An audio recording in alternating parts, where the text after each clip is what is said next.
that showed up even today, as everyone thought there would be much greater numbers coming. We did see an uptick in the number of riders. I think it was about 3,056 today.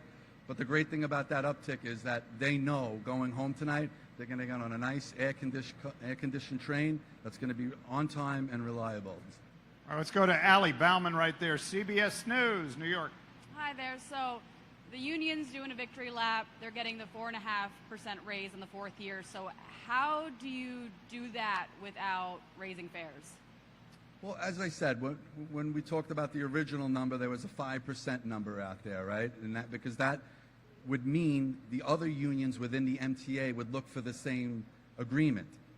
This is not that number, and as I said, I can't go into details about the agreement, but there are things in there that make it more affordable, make it more palatable for the unions to agree upon, and make it easier for us to fit within our financial structure.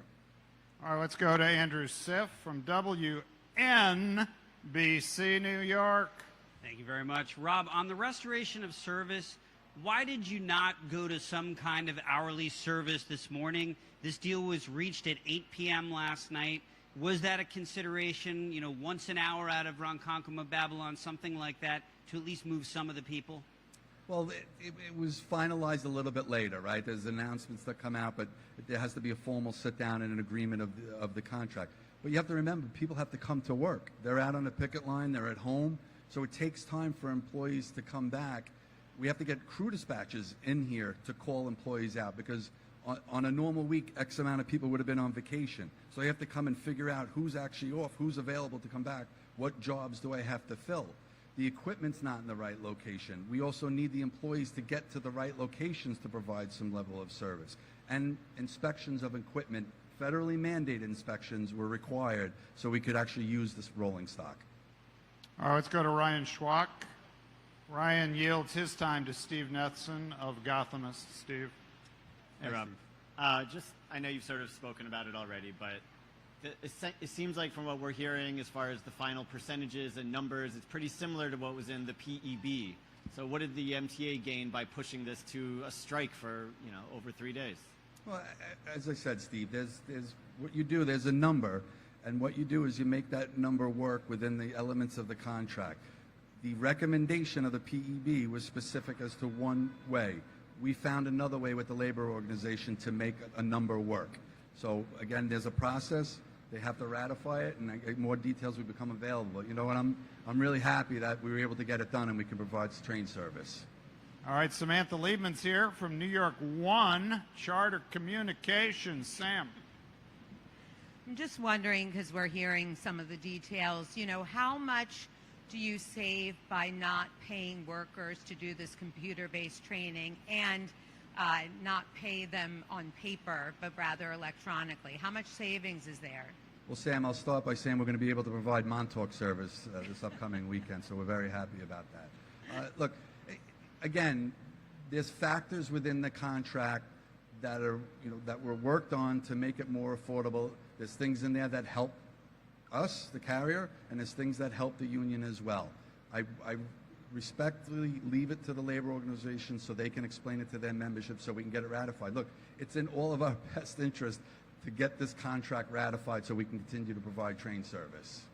All right, Sam's looking for the cannonball schedule. We'll get that for you. Here's Greg Mocker from Pix 11, everybody. Hi, President Free.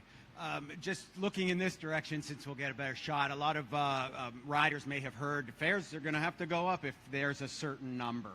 Can you directly address the agreement and the impact on an upcoming or the next discussion about fares and tolls? I think the governor made it very clear last night that there would not be an agreement if it would have been a financial burden and it would have blown up our budget. That would have been put on the riders and the taxpayers. She has an affordability agenda that she truly believes in. She truly cares about New Yorkers, and she wanted to make sure that any contract, she wanted to make sure the employees were taken care of, but she also wanted to make sure we could do it in a way that maintained our financial stability, and we found a way to do that. So we're very proud of that, and we were able to provide train service. All right, Haley Brown is here from the New York Post. Why couldn't you guys just come to this agreement on Friday? Well, it's called negotiations. There's give and takes, right? There was a PEB recommendation for 5%, and that was a position at one point. It's called negotiations. It's give and take. It's back and forth. And it's a painful experience sometimes. But it's worth it because, Haley, we can run trains. So are you saying that the unions wouldn't accept 4.5% on Friday? What we're saying, there was an initial offer. We had an initial offer. I think that was out there, right? We've spoken about that. And through negotiations, we were able to find a common ground to come to an agreement, a contract that they feel they can ratify, and something that we know wouldn't cause a financial burden to the taxpayers and the riders. Here's Richard Giacovis from Fox 5. Richard. Hi, Rob. Do you know if there's any plan to reimburse riders who may have a monthly pass that missed out on those 2 days? A lot of them are complaining about those shuttle buses. They had to shell out money for that. Any plan for reimbursement? Well, the shuttle bus is for free. Let's, just want to correct that. But yes, as we've communicated, we're going to prorate monthly ticket holders for the days they were on strike. That's upon our MTA board. We have a board that has to approve that. So upon their approval, we will reimburse the customers who have monthly passes for the days they were on strike. All right, Jose, do you have a question? He does, in fact. Jose Martinez. No, he's just waving? All right, that's amazing. Anybody else? All right, Andrew, last question, and then we'll go to Alfonso for Long Island privilege, and then we're going to wrap this situation. Andrew, we're getting you a microphone right there. Yeah, I have to credit Justin with this question. He notices on the board the 1141 to Montauk has track 8, and we see people with suitcases down there. So are you... Sam, don't go anywhere. Are we...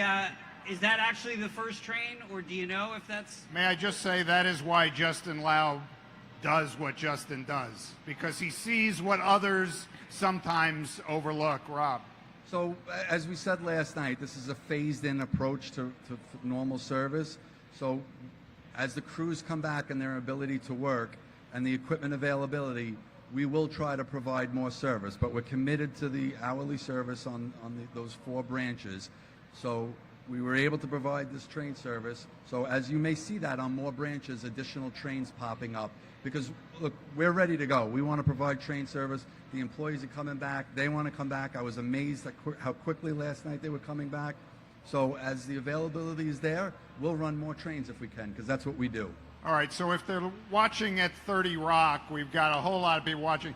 The headline is, Long Island Railroad exceeds expectations in comeback.